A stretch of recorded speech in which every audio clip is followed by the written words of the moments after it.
we're zooming up to the front line. I've actually never seen Somali fighters so focused on what their objectives are.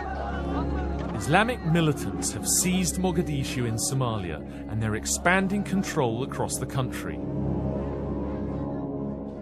It's a prospect that terrifies the West. Somalia's Islamists are accused of harboring Al-Qaeda terrorists and of destabilizing the entire Horn of Africa. Somalia's neighbors are preparing for all-out war.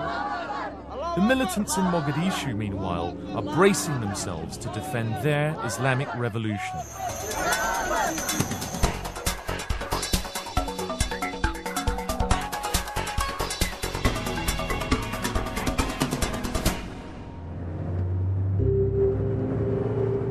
Mogadishu is notorious for being one of the most dangerous cities on earth. Numerous Westerners have been killed here. We're travelling into the city with armed bodyguards. We've come to see whether life in Mogadishu has changed under the militants, known as the Union of Islamic Courts. We're driving across what was the Green Line, the worst area of fighting in the city. Mogadishu has been reduced to rubble by a 16-year cycle of conflict involving local warlords and sharp U-turns in American foreign policy. First, the Americans intervened but clashed with the warlords. Then after 9/11, they decided to hire some of them as bounty hunters chasing terror suspects.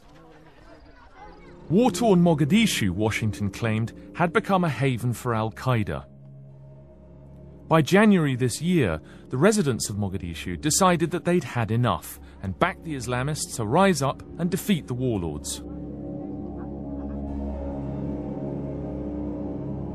This is one of the places in Mogadishu where a decisive battle took place between the US-backed warlords and the UIC forces. Fighting raged in the city between January and June when the UIC finally took control of the capital. By then, Somalia's long civil war had claimed 500,000 lives. We arrived at Mogadishu's port. During the civil war, this was devastated by fighting, a focus for competing factions trying to control the country's economy.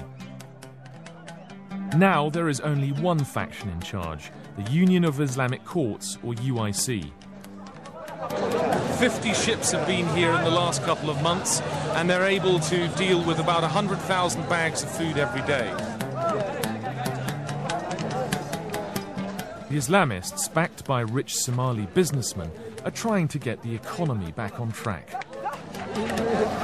It's run by the Islamic Courts, and you think that they're operating very well to get the country's economy working, do you? Yes, absolutely, 100%. That's very clear. There's not any doubt. So as a result, the Islamic Courts are very popular because presumably the price of food is going down. Yeah, they are very popular. They are very popular.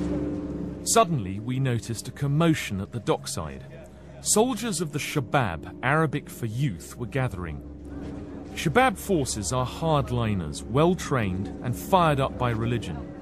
They form a 2,000-strong stormtrooper unit within the Islamic Courts army. We discovered that the Shabab had arrested a gang of pirates on the high seas. These chaps with their heads bowed, looking rather sheepish, are the pirates. There are 8 of them.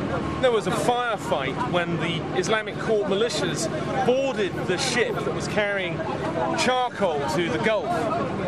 And they very smartly went after the pirates, boarded the ship, and brought them back to port.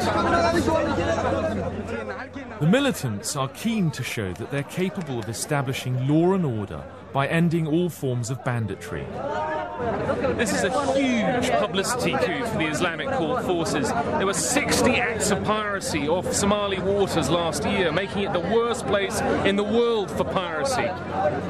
Even leading officials from the Islamic Courts had turned up to celebrate the arrests, including the security chief Yusuf Indade.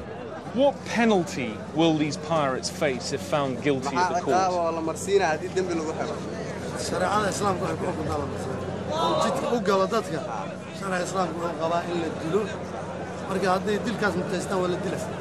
The Sheikh says that the pirates will face punishment under Islamic Sharia law, and the penalty could include execution.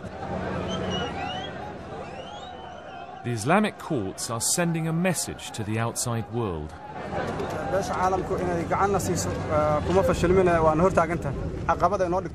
Sheikh Sharif, who is officially the leader of the Islamic courts, declares the waters off Somalia safe. But he also says that he doesn't feel that the international community recognises the contribution brought to security by the Islamic courts in Somalia. Winning against the warlords in Mogadishu may have been the easiest part of the job. Now the Islamic courts are under pressure to actually govern. We went to find out more about their attempts to make the city safe.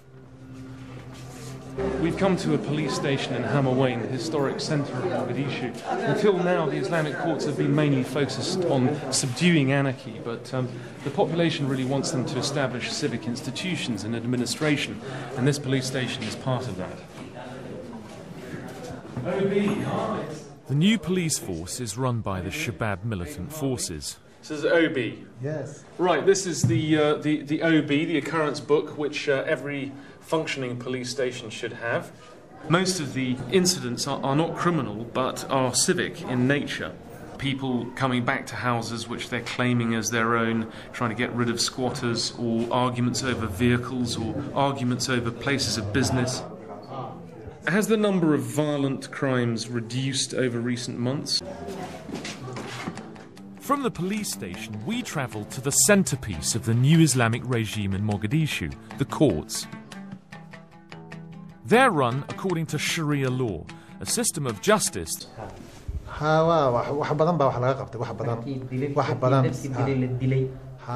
He says that the Islamic courts have executed 2 murderers, and this has clearly sent a message to the others, and he says that the number of violent crimes has reduced.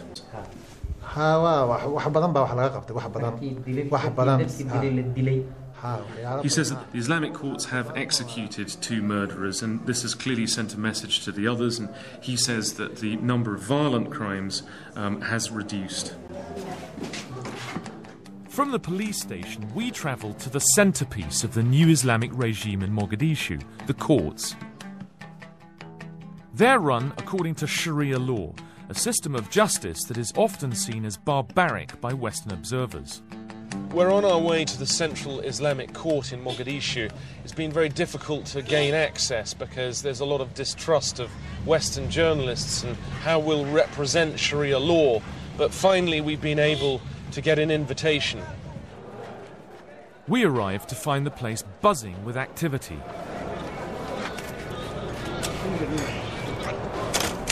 Islamic justice has speeded up its operations in the last few weeks. They've already handed out some executions and floggings and stoning sentences. The courtyard is full of people attending cases. The buildings are being painted and renovated. This is the first real justice system that has existed in Somalia for the last 16 years since the civil war started. Court cases were already in session around the complex of buildings. While it's true the courts can hand down harsh criminal punishments, we were surprised to find them more preoccupied by civil cases. At a central hall, we witnessed the appointment of dozens of new magistrates or qadis. One of the core issues in resolving the civil war in Somalia is the return of hundreds of thousands of properties that were looted during the fighting. And the Islamic courts have become popular because they have begun the process to return property to their rightful owners. And Sheikh Abdul Qadir is lecturing the magistrates on how they must conduct those cases.